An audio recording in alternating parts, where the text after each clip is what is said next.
지도에서 보듯이 홋카이도는 일본 북쪽에서 오츠큐해를 접하고 있는 큰 섬입니다. 남한 면적과 비슷하고 우리나라에서 서울 삿포로 기준으로 비행기로 약 2시간 반 정도 걸리는 거리에 있습니다. 대표적인 도시로는 삿포로와 아사히가와가 있습니다. 관광지로서 경치와 음식 등에서 홋카이도는 많은 매력을 가지고 있지만 크리스찬의 관점에서 역사와 문학의 측면에서 홋카이도는 영적이고 느낄 부분이 많아서 자료로 정리해 보았습니다. 특히 빙점으로 유명한 미우라 아야코는 홋카이도에서 평생을 보냈고 거의 홋카이도만을 무대로 소설을 쓴 점에서도 와닿는 면이 있습니다. 홋카이도의 기독교 전도와 관련하여 빠질 수 없는 사람이 윌리엄 스미스 크라크 박사입니다. 중고등학교 영어 시간에 명량문을 배우면서 만나게 된 문장 Boys be ambitious가 이분이 한 말이라고 전해지고 있습니다. 일본의 메이지 유신 시대에 인재 양성을 위해 설립된 삿포로 농학교에서 1876년 개설 교감으로 부임하여 1기와 2기 학생들을 가르치면서 대부분의 학생들을 전도하여 세례까지 받게 하였습니다. 앞에서 언급한 영어 문장은 본국으로 귀국을 앞두고 제자들에게 준 교훈이라고 전해집니다. 크라크 박사는 일본에 오기 전에 남북전쟁에서 북군 장교로 참전하였고 매사추세츠 농과대학 학장으로 근무한 경력이 있습니다. 다른 버전이 있기도 하지만 크라크 박사가 실제로 남긴 문장은 여기에 보이는 내용이라고 전해집니다. 즉 야망을 가지되 돈과 이기적 성장과 명예를 위해서가 아니고 사람이 마땅히 갖추어야 할 것을 위해서라고요. 왼쪽에 크라크 박사 동상은 삿포로 근교 공원 전망대에 있는 것이며 오른쪽 옆서에는 삿포로 시내 시계탑에 전시된 것으로 크라크 박사 귀국 즈음에 학교 앞에서 제자들과 함께 말을 타고 있는 모습을 보여주고 있습니다. 실제 그가 삿포로에 있은 시간은 8개월 정도로 짧았지만 그는 홋카이도의 교육, 문화, 경제적인 측면에서 매우 큰 영향을 주었고 또 뚜렷한 인상을 남겼습니다. 그의 교육과 전도를 통하여 삿포로 농학교 1, 2기 학생의 대부분이 크리스찬으로 전도되었고 이들 중 많은 분들이 일본의 중요한 지도자가 되었습니다. 이분들 중에 기독교 지도자인 우찌무라 간조가 있습니다. 삿포로 농학교 2기 학생이었던 그는 미국 에머스트 대학 유학을 포함한 미국에서의 체류를 마치고 일본에서 성서 강연회와 성서 연구 잡지 간행을 통하여 기독교 진리를 전파했습니다. 나는 일본을 위하여, 일본은 세계를 위하여, 세계는 그리스도를 위하여, 그리고 모든 것은 하나님을 위하여 라고 하는 함축적인 메시지로서 기독교적인 애국심을 선포하면서 천황의 신격화 숭배와 전쟁에 대해서 반대함으로써 많은 박해를 받았습니다. 그의 전쟁 반대 사상은 전후 일본 평화헌법에 반영되었습니다. 우찌무라 간조의 가르침을 받은 제자들이 전후 일본의 교육계와 사회의 정신적인 지도자가 되었고 한국인 제자들로서는 김교신, 함석헌, 송두영이 있습니다. 삿포로 농학교는 현재의 홋카이도 대학이 되었고 크라크 박사와 우찌무라 간조에 대한 내용을 이 대학 박물관에서 자세히 전시 소개하고 있습니다. 교정의 초입 중심부에 크라크 학생회관과 흉상이 있습니다. 홋카이도 대학 캠퍼스는 운치와 영감을 주는 면이 있습니다. 또한 삿포로 시내의 시계탑 크라크타워에도 크라크 박사와 삿포로 농학교에 대한 내용을 전시하고 있습니다. 삿포로시 시계탑은 옛 삿포로 농학교 연무장의 자리에 위치하고 있습니다. 현재는 시내 중심부에서 중요 관광 명소로 입지를 가지고 있습니다. 프랑크 박사의 전도로 시작된 당시 학생들의 신앙은 일본 기독교의 진행에 큰 영향을 준 것으로 알려져 있습니다. 당시 신앙으로 인도된 31명의 학생들로부터 시작되어 외부의 도움 없는 교회를 지향하는 삿포로 독립그리스도교회가 1882년에 시작되어 오늘에까지 이루고 있습니다. 여기서는 1885년에 건축되었던 교회 건물과 현재 교회의 모습과 활동을 웹사이트 정보로 보여주고 있습니다. 다음으로 소설 빙점의 무대이며 작가 미우라 아야코가 살았던 도시인 아사히가와로 가보겠습니다. 삿포로에서 북쪽으로 기차로 약 2시간 이동하면 도착할 수 있습니다. 음식과 숙소도 우수하여 한 곳을 들려면 여기에 보이는 요간에서 일본 전통 음식과 온천 숙박 문화를 경험할 수 있습니다. 평생을 아사히가와에서 살면서 소설 작품을 쓴 미우라 아야코는 1964년에 빙점이 아사히 신문 현상 소설 모집에서 당선되면서 본격적인 작가의 길에 들어섰습니다. 등단 이전에 계력으로 오랜 투병 생활을 겪으면서 잡화점을 운영하면서 틈틈이 집필 활동을 한 노력 끝에 현상 소설 모집에 당선되었고 본격적인 작가의 길에 들어서게 되었습니다. 그의 문학 작품은 모두가 기독교 신앙에 관한 것이고 소설의 배경도 홋카이도입니다. 길은 여기에와와 이 질그새도 이 두 책에서 본인의 인생 여정에서 겪은 경험적인 신앙 간증을 하고 있습니다. 미우라 아야코를 기념하는 문학관이 빙점의 무대이었던 아사히가와 비에이강 옆의 숲속에 자리 잡고 있습니다. 문학관 옆 강변 둑길이 시원한 풍경으로서 걷기에 운치가 있습니다. 문학관에는 미우라 아야코가 빙점을 집필하던 과정 등의 삶이 그 면모를 전시하고 있습니다. 투병 중에 있던 미우라 아야코를 신앙으로 인도한 미에카와 다다시와 또 결혼생활 중 신앙생활과 작품 활동을 도와준 남편 미우라 마사오의 사진도 전시하고 있습니다. 남편 마스오는 아야코의 구슬을 받아 적으면서 집필에 함께 하였습니다.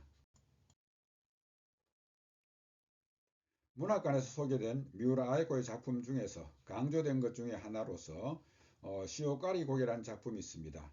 시오카리 고개는 지명으로서 기차역 이름이기도 한데 저자가 이 역에서 찍은 사진으로 강조하여 보여주듯이 매우 감동적이고 은혜가 넘치는 작품입니다. 일본에서는 영화로 제작되기도 하였습니다. 이 역 근처 고개에서 철도 사고로 숨진 크리스찬 선배를 모델로 한 애달픈 소설입니다. 한국에서는 예전에 철길에 핀 꽃이라는 제목으로 번역되었으나 대중의 주목을 받지는 못하였고 현재 서루사에서 서령이라는 제목으로 출간되어 그 번역본을 구매할 수가 있습니다. 시오카리역은 아사히가와에서 북쪽으로 가는 소야 본선의 기차를 타고 약 40분 정도 가면 만나는 간이역입니다. 현재는 타거나 내리는 승객이 거의 없는 간이역입니다. 하지만 미우라 아야코는 생전에 본인의 잡화점 사절을 이곳 위 언덕에 옮겨놓고 여러 가지를 전시하는 공간으로 만들어서 여러 사람에게서 이 고개가 기억되기를 원했습니다. 그 이유인즉슨 본인이 출석하던 교회의 신앙 선배인 철도원이 이 고개 근처 철로에서 탈선한 기차를 멈추기 위해 몸을 달리는 기차 아래에 자기를 희생시키고 순직하였기 때문입니다. 이분 청년 니가노 마사오의 묘소가 이 기차에게 위치하고 있습니다. 이 니가노 마사오를 모델로 한 소설이 시오카리 곡의 설령입니다. 설령의 얘기는 감동적이고 니가노 마사오가 매년 새해 첫날에 새로 써서 안주머니에 간수하고 다녔던 유언이 가슴 찡하게 합니다. 나는 여러 형제 자매들이 내 죽음으로 인해 하나님께 가까이 나가 감사의 참뜻을 맛보기를 기도한다. 본인의 당한 죽음을 예견한 것일까요? 나가노 마사오 그리고 미우라 아야코가 출석하던 육조교회의 게시판과 전경입니다. 육조교에는 소설 빙점에도 등장하지요. 게시판에 있는 자신이 고통 속에 있기 때문에 다른 사람의 고통을 알 수 있습니다. 따라서 그 상처는 헛되지 않습니다라는 이 메시지가 마음에 와 닿습니다. 육조교의 주보입니다. 예배에서 평신도가 사회를 보는 순서가 우리와는 다른 점인 것 같습니다. 홋카이도는 경치가 좋은 곳이 많지만 속 빙점에서 클라이막스로서 주인공 요코가 바다 유병의 햇빛 반사를 보고 예수님의 십자가를 연상하며 회심하는 장면과 관계된 오츠크 해변에 아바시리가 있습니다. 번역가 최연은 작품 설명에서 요코가 본 것은 육안에 나타나는 현상이 아니라 마음의 눈에 비친 사실로서 도저히 용서할 수 없었던 생모에 대해 용서와 죄송함으로 나간 것이라고 평가하였습니다. 아바시리는 홋카이도 북동쪽 끝부분에 위치하며 아사히가와에서 기차로 약 4시간 정도 걸려서 도착할 수 있습니다. 아바시리 부근 해변에서는 수평선으로 나눠진 바다와 하늘을 보면서 바다와 땅이 구분되지 않는 저녁 부근이 멋있습니다. 탁 트인 바다와 함께 깨끗한 호텔과 맛있는 해산물 요리를 즐기는 것도 아바시리 방문이 주는 즐거움인 것 같습니다.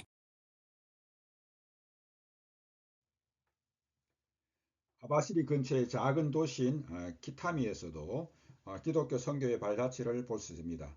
홋카이도 지역을 선교하셨던 피어선 선교사 기념관이 유지되고 있습니다. 홋카이도의 기독교와 미우라 아야코의 신앙을 다루면서 빠질 수 없는 인물이 일본의 세탁기업인 백양사를 창립한 이가라시 겐지를 언급하지 않을 수 없습니다. 미우라 아야코가 병상에 있을 때 신앙적인 위로와 격려를 준 분으로 이분의 신앙과 사업에서의 여정을 기록한 정기적인 소설 저녁이 있고 아침이 있고가 있습니다. 이가라시 겐지는 여러 고생과 우여곡절 끝에 삿포로 근처 해안 도시인 오타루에서 회심하고 세례를 받았고 전도의 사명을 가지고 동경으로 이가하여 세탕업인 백양사를 창립하여 신뢰받는 기업으로 일구었습니다. 또 2차 세계대전의 전쟁 시대를 거치면서 생활신앙인으로서 여러 어려움을 헤쳐나오신 분입니다. 이러한 이야기가 미우라 아야코의 소설 저녁이 있고 아침이 있고에 자세히 적혀 있습니다. 백양사는 현재에도 이가라시 겐지 후손들에 의해서 가족기업으로 운영되고 있습니다. 이 책에서 역경을 견뎌온 이가라시 겐지는 진실로 하나님의 계획은 풍성하시며 미치지 않은 곳이 없었다라고 고백하고 있으며 하나님의 은혜가 마치 햇빛이 나뭇빛 사이로 눈부시게 비쳐 들어오는 것으로 비유 묘사하여 일본말로 고모랩이라는 표현을 사용하고 있습니다. 이분이 이 책에서 말씀한 다른 몇 가지의 고백을 소개하자면 전도하면서 일하는 것이 소원이어서 더러운 것을 씻겨주는 세탁업을 창업하였음과 기도의 신비로운 능력에 대해 말하고 있습니다. 그리고 병상에서 마지막 임종까지 하나님을 기억하고자 하는 충성을 다짐하고 있습니다. 이가라시 겐지는 우리나라와도 관계가 있는데 이가라시 겐지가 소속된 교단인 일본 동시내에서 지도자로서 섬겼던 이가라시 겐지의 신앙 방향에 조언을 주었던 노리마스 마스야스 선교사가 일제감정기 시대에 수원에 와서 가정순회 전도를 하셨습니다. 선교사 생활 중 부인과 자식을 병으로 잃고 본인도 일본으로 귀환하여 병사하셨습니다. 가족과 성도들의 모습과 수원에 사역지었던 화성엽 수원 동신교회의 옛모습을 여기서 볼 수 있습니다. 오른쪽 아래 사진은 일본에서의 장례식에 모인 여러분 이가라시 겐지와 조선인 성도들이 함께 보입니다. 노리마스 마사야스는 운명하시면서 본인의 유골 반을 조선에 묻어달라고 유언하여 현재 묘소가 수원 화옥문 근처 수원 동신교회 구내에 있습니다. 성도들이 적은 묘비명에서 주님의 재림을 바람을 적어 두었습니다.